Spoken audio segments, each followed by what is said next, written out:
What's up guys, it's Scoopman5000 back for another action figure review, and today we're looking at the brand new DC Multiverse Gold Label Azrael. This is the Suit of Sorrows edition. This is Gold Label McFarlane Toys. You can only find this at Walmart. So from one gold label to another, we just looked at the Dark Side the other day. You can check that one out. So obviously this is a repaint of that original Azrael, the Curse of the White Knight, but they did something interesting here. We'll get to that in a little bit. For now, you can see him in the box, the gold label on the top here. On the side, Azrael, Suit of Sorrows. On the other is the window, and then on the back, a image of the figure. Interesting here, the face paint is actually different from the final product. So we're gonna go ahead, we're gonna take him out of the package, and we're gonna take a look. And here is Azrael out of the packaging, and this being a DC Multiverse figure, he's of course included with the figure stand, and then the trading card. You can see it's got an image of the figure, same one from the back, and then on the back is the bio, the read-up of John Paul Valley, and then his only true accessory is the famous sword, and then that does come included with a removable flame effect to truly give it the Azrael touch. And then what we're left with here is this awesome piece of plastic, a repainted version of the White Knight Azrael, of course. And usually I save comparisons for last, but I think that it is warranted here, so we'll bring in the previous released Azrael, and you could see all the same sculpt,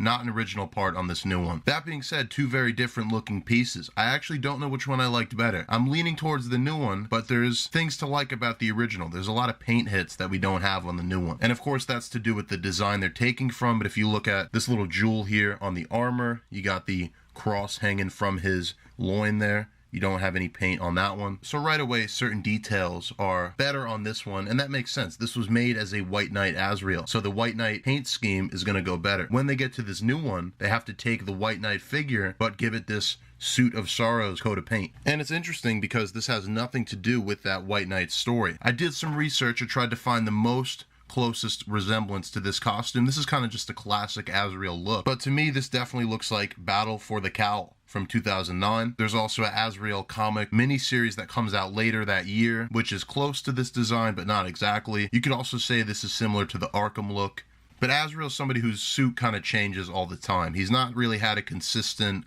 iconic look. Now when we get to the face here, a bit of content, because if you look at this trading card, this is the original promo image. You could see that design, that logo covers his whole face, including his eyes, but this is not accurate. This must have been some sort of factory issue. So by the time we got to the actual release here, they did go ahead and correct that. But I remember people thinking that this would be actually a variant of this figure, and I know McFarlane is pretty famous for the variants at this point, but that would be kind of nuts. This is a gold label variant of a figure, and now you're saying that's going to have another variant. This is already a hard to find figure, so that would have been a nightmare, but no, this is the true look for this figure, the smaller logo underneath the eyes, and then you get the nice black outline around the eyes to really accentuate that. And then this is another example of the differences in the paint apps, because if you go to the hood here, you can see it had that metal crown piece on the original figure, and it still has that, but they didn't paint it, so it's just supposed to be the one gray color, but that little bit of sculpting is still there. I'm noticing too, and I don't know because this is a second time around molding it and it's in a different color,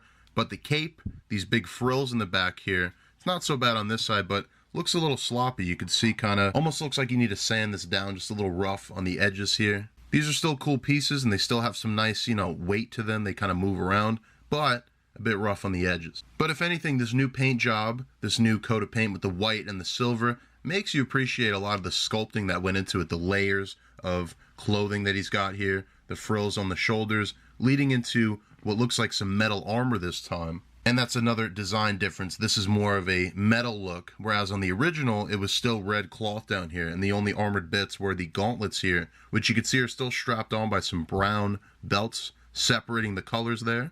And then the same thing for his gauntlets. As opposed to these being individually painted, they just made the whole thing silver. The cross is well done here. It's done across a few different layers of clothing and a few different types of plastic, so it looks pretty consistent for what it is. And then the belt, probably the best paint on the entire figure. This gold is retained from the original design. This dagger is done in a silver. You see the brown for the rest of it. And then on the back, another golden plate. We're just missing paint on that cross here. Pretty interesting. I don't know why they wouldn't go ahead and give that a gold, a silver, maybe even a red to match this. Feels like you painted so much on the figure, why give up now? And then when we get to the legs here, it's kind of an off-white or almost a bluish. It's different. It looks like a different material. I do appreciate that. I don't know how they went ahead and did that. I guess we could almost call it a light gray. It's a new color or at least a new shade for the figure. So you got kind of the dark gray for the helmet and the cape, the silvers, even a little bit different here. You got the white for the most of the costume. Again, the silvers right here on the dagger, and then the pants. Nice differentiation in color for what would be an all-white figure otherwise. But other than that, it's simple, and I guess you have to be simple because the rest of him is so detailed and has a lot of intricate paint apps. And on the original figure, it was just red anyway. And then, of course, these boots that he's got that only Azrael could rock and not get made fun of. But you could see they're in a dark gray this time to match the hood. Kind of brings everything together. So overall, a really nice design for Azrael. And really makes me appreciate this figure. Makes me appreciate both of them more, if that makes sense. And you want to talk about McFarlane making too many Batman figures? Well, this is our third Azrael figure, so we should be thinking of it like that. How many Azraels did we have before this? There's 3 excellent, solid additions to the collection because of this McFarlane line. We got some great options. If you're a fan of Azrael, I don't know what more you could be asking for, other than that classic blue and maybe the red version of the Knightfall Batman armor. But nonetheless, great figure right here. Going over his articulation, and that's another interesting point with this figure with the original one from White Knight. The articulation was pretty unique, especially when we get to the head here. So the hood itself is on its own kind of rotation, and you can see that in action, but then the head and the neck has its own articulation. It's kind of hard to work with, but these are going to move independently. I'm not going to play with it too much because once these are misaligned, it's slightly difficult to get back into place. So in terms of the range, I'm not really going to be able to show you the fullest extent.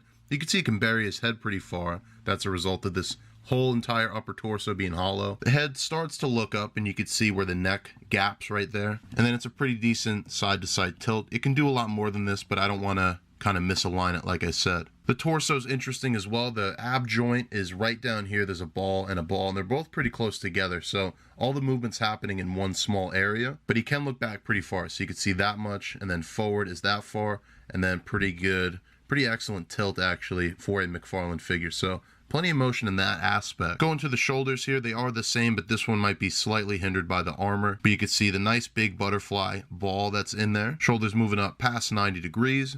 A nice single jointed elbow, but it does go just about 90, and you can see where it kind of ratchets in place there. The ball joint is a white color, which kind of offsets from the rest of this, but it's the same McFarlane ball joint, maybe larger than we're used to, but same kind of system. Legs are splitting out, and you can see the ever so familiar McFarlane system there. Kicking back, kind of blocked by his rubber piece in the middle there, kicking forward that far.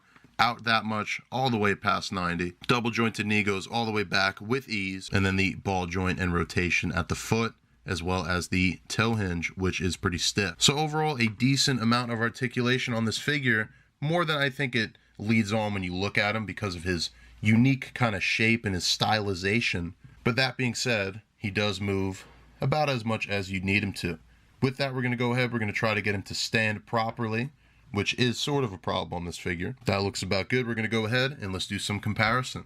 So we'll go ahead, we'll bring in the 2 previous Azrael figures. Of course, this one from Curse of the White Knight. This is also Curse of the White Knight, but this one is the total, complete parts reuse. These are the same figure, different coats of paint. And then when it comes to the Batman armor, who's still missing a finger, as you could see from when I originally reviewed him. But yeah, 3 pretty unique, distinct versions of Azrael for the shelves, which is more than I would have ever expected or even thought I wanted. But all 3 of these are bangers of figures. These are 3 of McFarlane's best right here. And I'll take this in whatever repaints you want to give me. And I also do want the classic Knightfall Batman armor as well. So keep coming with Azrael. I never thought I'd be saying that, but 3 great entries, like I said. And I know this look does not have much to do with the actual White Knight story, but I'm sure still people want to see this, and it's still based on the same sculpt. So here he is with the White Knight Joker, Jack Napier, and with the Batman from that series. And then here he is with the classic Batman, as well as the Arkham Origins Deathstroke.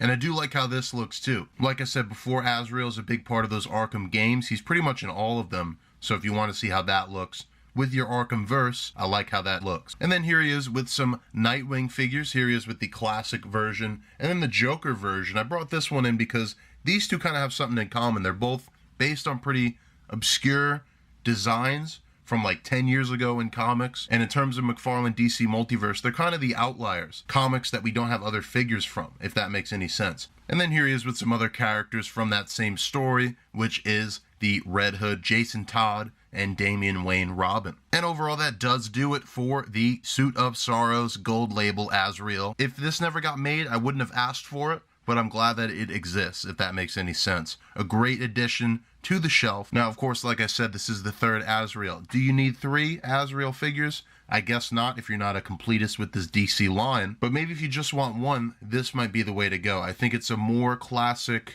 iconic design than we did get with the White Knight. I think those White Knight figures kind of go together by themselves. If you put the Joker and the Batman, both Azraels, the repaint of Batman, the Bat Cycle, you can throw in the Batgirl from Wave 1, that's its own display. This Azrael, although it is the same sculpt, it has that same kind of art stylization to it. This is going to work a lot better, I think, as a standard kind of Bat family display. So if you want to throw in Detective Comics Batman, Nightwing, Jason Todd, Damian Wayne, you want to put in the Rebirth Joker, and then this figure, that's going to be a more timeless, iconic Batman display. I think this is a worthy figure to that collection and to the gold label, to the DC Multiverse as a whole. So I know repaints are always a complaint with McFarlane, but if they look like this and they're this cool and this different from the original, I got no problem with it. You're taking a figure that has a completely unique sculpt that was probably never going to be able to be reused with a different figure, so at the very least they gave us a pretty distinct different design here. So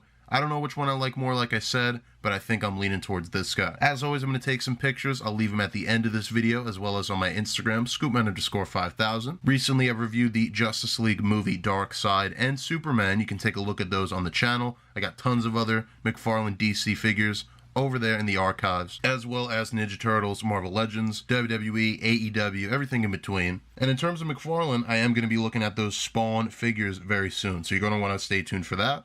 But that is going to do it for this video, and I'll see you guys in the next action figure review.